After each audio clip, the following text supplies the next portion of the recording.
Hi, my name is Izrika Bennett and I want to welcome you back to my channel. And today we're talking about prayer, and I'm very excited, but there's nothing new about that because I'm honestly just excitable.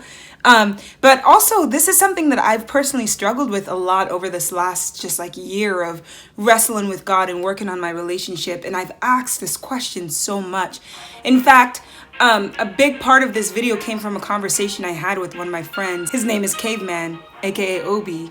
And just the perspective and angle he took in answering the question really just revolutionized my understanding of what prayer is. So let's get right into it. So it's crazy because when you think about it, Jesus, God is not here in person. He's not sitting right next to me in person. I can't tangibly touch him like I could touch my friend or touch my sister or give a hug to my mom and dad. Jesus isn't here in that form. And so the question comes, as a follower of Christ, how do I communicate with him? Because as with all relationships, you need communication. And of course, there's the Bible, which is God's love letter to us. But then how do we put forth our petitions and ask questions and ask for guidance? And that comes to prayer. But the question or the issue is, there are times in our lives when we are praying and it seems like God is silent, he's just not listening. And for the last 2 years really, since moving to California, I've just had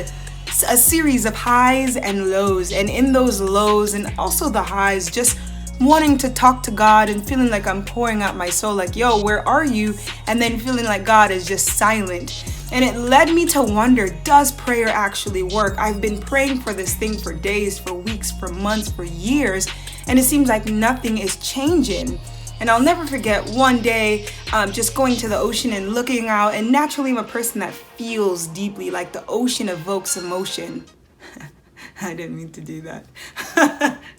or just the sunset in the sky, just everything is able to touch my heart. But I felt so numb because it seemed like I was praying for healing or praying for purpose or just praying for something for so long and nothing was changing. So I asked my friend. The way I interpreted his response is, I guess it depends on how you look at prayer.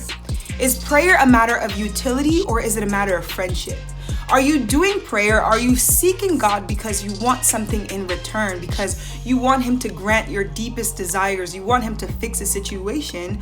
Or are you praying because you want to pour your soul out to the one who is capable of granting your desires, of fixing these situations? Prayer, when it's a matter of just needing something in return, does not work. It does not always work, I should say.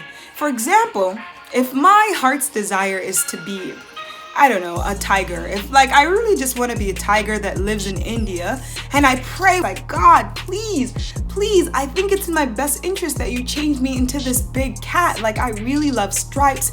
I really love India. It would just be so good for everyone. Can you please do it? Now, if you look at prayer in the sense of God just giving us what we ask for, that prayer it's a fail. That prayer simply will not work. But if you look at it as, again, just being honest and authentic about your desire, that prayer actually worked because God literally heard it. Not only did he hear it, he took note of it and gave an answer.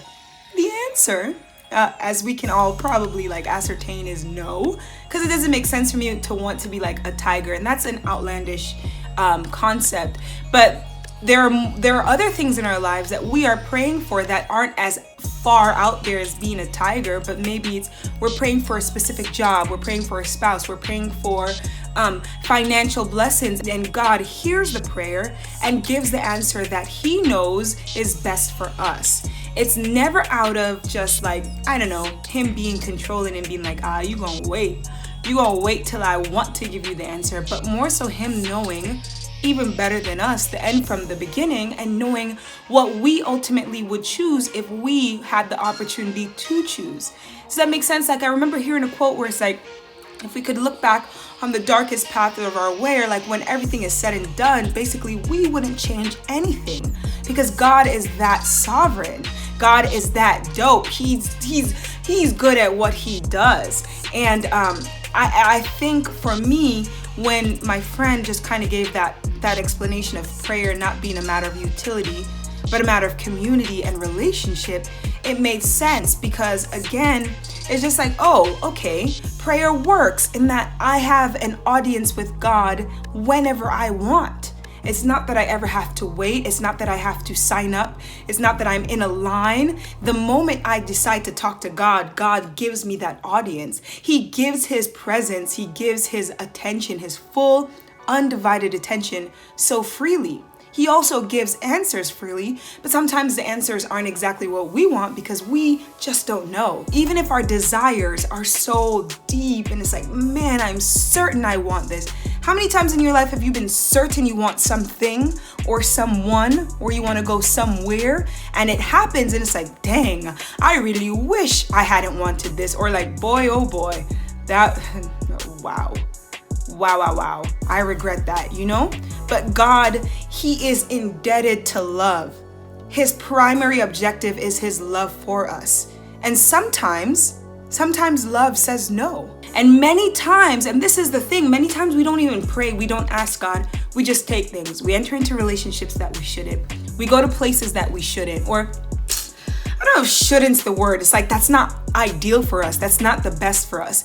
And as a result, we end up shattered and broken. The clutch thing, and this goes back to the idea that God can redefine and rework brokenness, is that he still can turn our mistakes and our mess ups into something so beautiful, but he never intended that pain for us. Some pain God did not intend for us. And if we were praying and if we were trusting our petition and our desires to this God with a belief that ultimately he loves us, he would just steer us clear from some disappointments. Life is tough. Life sucks, and there will be some pains that we can avoid, but I honestly believe some things that we go through is because we didn't pray or we didn't wait. I think ultimately what I've been learning, and as I've put this into action in my life, is that prayer doesn't always work. In that, if I'm praying only to get the answer I desire, I will be sorely disappointed. I will be disappointed beyond measure. I will be inclined to question if God loves me. But if I'm praying with the intention of just being close to God, pouring out my soul, getting to know him better, being a friend, being honest and authentic, then it will never not work. It will always work. At this point, honestly, sometimes I pray about the most ridiculous things. Like sometimes I'm like, hey God, what outfit do you think I should wear? Or what do you think about this soap? And then I'm like, man, Izrika, you're kind of weird. But I stop and I'm like, no, because if my big sister were here, I'd be like, Kenisha, what do you think about this? Or, hey, Nish, do you like the way this smells, you know? And so it's just that thing. Prayer is communication through the aspect of friendship. So maybe you feel like you haven't talked to God in a long time. Maybe you feel like you and God aren't even friends. It is okay. Just try it. Just try talking to God and then listening as well. Tell him how you feel. Even if you're telling him you don't like him, you don't understand him, you feel like he doesn't love you, just tell him everything. He knows it anyways. And then ultimately watch as he gives you what you will determine to be so amazing, and he determined to be the best for you. Don't forget to subscribe, to like this video if you like it, and share this with your friends. I love you guys. Thank you for joining me, and I will see you soon.